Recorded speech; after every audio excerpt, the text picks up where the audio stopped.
আমি বিভান্ডি কলেজ থেকে এসেছি ডক্টর দেউড়ে। আসলে প্রত্যেক ধর্মই হলো জীবন দর্শনের একটা বিজ্ঞান। ধর্মগুলো দেখলে আপনি সেগুলির মধ্যে খারাপ কিছু পাবেন না, তবে এই নিয়মগুলোকে প্রতিষ্ঠা করা এক কথা আর নিয়মগুলোকে প্রয়োগ করা আর এক কথা। আর যেখানে মানুষের মধ্যে রক্তের কোনো সম্পর্ক নেই, সেখানে মানুষের মধ্যে সম্পর্ক তৈরি করবে ধর্ম। তবে আমরা যেটা দেখি, একটা উদ্ধৃতি দেই, লা तुफसिदु फिल अर्ज बाद इसल्लाह। इस संसार में शांति प्रस्तापित होने के बाद अशांति मत फैलाओ के पैगाम हमें मिला है। তবে সত্যি বলতে আমরা যেটা শুনি, যেটা বুঝি, যেটা দেখি, সেটা হলো পৃথিবীতে এ পর্যন্ত সবচেয়ে বেশি রক্তপাত হয়েছে শুধুমাত্র ধর্মগুলির বিরোধের কারণে। তাহলে আমাদের ভুলটা কোথায়? আর এ ব্যাপারে আপনার মতামতটা কি? আপনি এই ধর্মগুলিকে একত্রিত করবেন কিভাবে, আর ধর্মগুলির মধ্যে এই বিরোধকে থামাবেন কিভাবে? এই ব্যাপারটাতে আপনার নিজের মতামতটা জানতে পারি। প্রফেসর খুব ভালো একটা প্রশ্ন করেছেন যে সব ধর্মই আসলে ভালো কথা বলে, তবে প্রয়োগটা হয়তো একটু আলাদা। সবাই ভালো কথা বলে, তবে আমরা পৃথিবীতে ধর্মের নামে মানুষকে যুদ্ধ করতে দেখি। কিভাবে এটা সমাধান করব? খুবই ভালো একটা প্রশ্ন। আর এই প্রশ্নের আংশিক উত্তর আমি আগে দিয়েছি। আর আমি বলেছি যে ইসলাম ধর্ম আমাদেরকে বলে কোনো মানুষকে হত্যা করা উচিত নয়। সূরা মাইদার ৩২ নম্বর আয়াত। কিভাবে আমরা নিশ্চিত করব যে আমরা সবাই একত্রিত হব, কিভাবে পার্থক্যগুলো সমাধান করব, এটাও আমি আমার লেকচারে বলেছি। সূরা আল ইমরানের ৬৪ নম্বর আয়াতে উল্লেখ আছে যে तालौ इला कलमतिन सवाइन बैना बैनकुम। এসো সেই কথায় যাহা আমাদের এবং তোমাদের মধ্যে এক। মনে করো না আপনি 10 পয়েন্ট পেয়েছেন, আমিও 10 পয়েন্ট পেয়েছি। এই 10 পয়েন্টের মধ্যে 5 পয়েন্ট যদি মিল থাকে আর 5টা আলাদা, আমি তাহলে এই 5 পয়েন্টে একমত হব যেগুলো একই। পার্থক্যগুলোর ব্যাপারে পরে কথা বলবো। কোরআন বলছে तालौ इला कलमतिन सवाइन बैना बैनकुम। এসো সেই কথায় যাহা আমাদের এবং তোমাদের মধ্যে এক। প্রথম কথাটা কি? अल्लाह नाबुदा इल्लल्लाह আমরা আল্লাহ ব্যতীত কাহার উপাসনা করি না, ওয়া নুশরিকা বিহি শাইয়্যা। কোনো কিছুকে তাহার শরীক করি না। তাই আপনি সমাধানের কথা বললেন আর আমি দেখিয়ে দিলাম কিভাবে সমাধানটা হবে, যে একই কথায় এসো। তবে কথা আমাদের মনে রাখতে হবে যে বিভিন্ন ধর্মের অনেক অনুসারী তারা তাদের ধর্মগ্রন্থের কথাগুলো জানে না। এটাই হলো সমস্যা। অনেক মুসলমানই জানে না পবিত্র কোরআন আর সহিহ হাদিসে কি বলে। অনেক হিন্দু জানে না তাদের ধর্মগ্রন্থগুলো কি বলে। অনেক খ্রিস্টানি জানে না বাইবেলে কি কথা বলা আছে। এখানে কাকে দোষ দেব?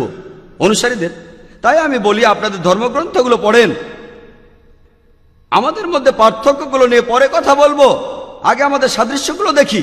আমি এর আগে ইসলাম আর খ্রিস্টান ধর্মের সাদৃশ্য নিয়ে বলেছি, সেখানেই বলেছি আমাদের পার্থক্যগুলো নিয়ে আমরা পরে আলোচনা করব। অন্ততপক্ষে আপনার বাইবেল আর আমাদের কোরআনে যে সাদৃশ্যগুলো আছে সেগুলো নিয়ে বলি, তাহলে আর যুদ্ধ হবে না। এখন আমি কি করছি? আমার লেকচারে আমি কোনো ধর্মের সমালোচনা করেছি? আমি বাধ্য হয়ে কিছু ধর্মের সমালোচনা করেছি যখন কেউ কেউ এমন প্রশ্ন করেছেন যে আমাকে সত্যি কথাটা বলতে হয়েছে। এছাড়া আমার লেকচারে, আমার ভিডিও ক্যাসেট দেখেন, আমি কোনো ধর্মের সমালোচনা করিনি, কোনো বিষয়ে না। আমি শুধু সাদৃশ্যগুলো দেখিয়েছি, আমি শুধু পার্থক্যগুলো নিয়ে, আমি ইসলাম আর হিন্দু ধর্মের পার্থক্যগুলো নিয়ে বলতে পারি, ইসলাম আর খ্রিস্টান ধর্মের পার্থক্য। আমি বিভিন্ন ধর্মের একজন ছাত্র, আমি বিভিন্ন ধর্মগ্রন্থ থেকে আলহামদুলিল্লাহ অনেক উদ্ধৃতি দিতে পারি। বিভিন্ন ধর্মের পার্থক্য সেটা প্রয়োজন হবে যখন তখন বলবো। যদি কেউ এই অনুষ্ঠানে গোলমাল করে আমাদের সেদিকে খেয়াল রাখতে হবে। এছাড়াও আমার লেকচারে আমি কোনো ধর্মের সমালোচনা করিনি। তাই আমি আপনাদের বলি, আপনাদের ধর্মগ্রন্থগুলো পড়েন, তাহলে আপনার ধর্ম আর সর্বজনীন ভ্রাতৃত্বের কাছাকাছি আসবেন। ধর্মগ্রন্থ পড়ে আগে এক সৃষ্টিকর্তাকে মানেন। পার্থক্য নিয়ে পরে কথা বলবো, পার্থক্য নিয়ে আলোচনা পরে হবে। ইহুদি ধর্ম এ কথা বলে, খ্রিস্টান ধর্ম বলে, হিন্দু ধর্ম বলে, ইসলাম ধর্ম বলে, শিখ ধর্ম বলে, পার্সি ধর্ম বলে এক ঈশ্বরে বিশ্বাস করো আর তাকেই উপাসনা করো। কেন অনেক দেবতার পূজা? আগে এই ব্যাপারটা দেখেন, তারপর অন্য ব্যাপারগুলো দেখেন।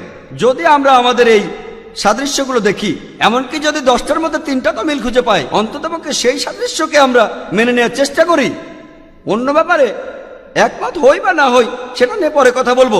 তাহলে আমরা যদি আগে সাদৃশ্যগুলো দেখি, আমাদের মিলগুলো দেখি, বিশ্বাস করেন বেশিরভাগ সমস্যাই আর থাকবে না। বিশ্বাস করেন, আর আমি সেই কাজই করছি। আমি পৃথিবীর বিভিন্ন দেশে যাই, আর সেখানে অনেক অমুসলিমের সাথে দেখা হয়, আর তাদের অনেকেই তাদের ধর্ম সম্পর্কে খুব বেশি সচেতন নয়, আমাদের ধর্ম সম্পর্কেও না। অনেকেই আমাকে প্রশ্ন করে, তারাও ধর্মগ্রন্থ সম্পর্কে তেমন কিছু জানে না। যারা প্রশ্ন করে আসলে তাদের শিক্ষিত করে তুলি, তাদের আমি শিখিয়ে দেই কোরআনের কথা, বেদের কথা, বাইবেলের কথা, আর আমি উদ্ধৃতি দেওয়ার সময় রেফারেন্সটা দেই যাতে লোকে বলতে না পারে যে আমি যা খুশি তাই বলছি। আর সব ধর্মগ্রন্থের উদ্ধৃতি আপনারা পাবেন ইসলামিক রিসার্চ ফাউন্ডেশনে। আমাদের লাইব্রেরিতে বেদের অনেকগুলো অনুবাদ করা বই আছে, আমাদের কাছে অনেক প্রকার বাইবেল আছে, আমাদের কাছে প্রায় 30টা বাইবেলের সংস্করণ আছে। আলহামদুলিল্লাহ, আপনি যে গোত্রেরই হন না কেন, প্রোটেস্ট্যান্ট, ক্যাথলিক বা অন্য কিছু, আমি ধর্মগ্রন্থ থেকে উদ্ধৃতি দেই। তাই আপনি যদি বলেন ভাই জাকির ভুল বলছে, আপনাকে মানতে হবে ধর্মগ্রন্থে ভুল বলছে, এগুলো উদ্ধৃতি। আর আমার লেকচারে উদ্ধৃতি বেশি থাকে, বিভিন্ন ধর্মগ্রন্থ থেকে উদ্ধৃতি। যদি ধর্মগ্রন্থগুলো না মানেন সেটা আপনার ব্যাপার, যদি একমত না হন সেটা সম্পূর্ণ আপনার ব্যাপার। তবে কোরআন বলছে ধর্মে আংশিক বলে কিছু নেই, সত্য কথাগুলো মিথ্যার চেয়ে আলাদা। আমি হিন্দু ধর্মের সত্য কথাগুলো বলেছি, যদি আপনি মানতে চান তাহলে মেনে নেন, না মানলে কোনো দরকার নেই। একবার একটা সিম্পোজিয়ামে হয়েছিল ইসলাম ধর্ম, হিন্দু ধর্ম আর খ্রিস্টান ধর্মে ঈশ্বরের ধারণার উপর। লোকে এটাকে বিতর্ক বলবে। একজন হিন্দু পণ্ডিত কেরালা আর কালিকটের, একজন খ্রিস্টান ফাদার কালিকটের, আর আমি সেখানে বলেছিলাম ইসলাম ধর্ম নিয়ে। প্রায় 4.5 ঘন্টার একটা বিতর্ক। কিনতে পাওয়া যায় পণ্ডিত একজন হিন্দু ধর্মের, খ্রিস্টান ধর্মের, আর আমি শুধু ছাত্র। আমার মতামত সেখানে বলেছি, আর শ্রোতারা সেটা বিচার করবেন।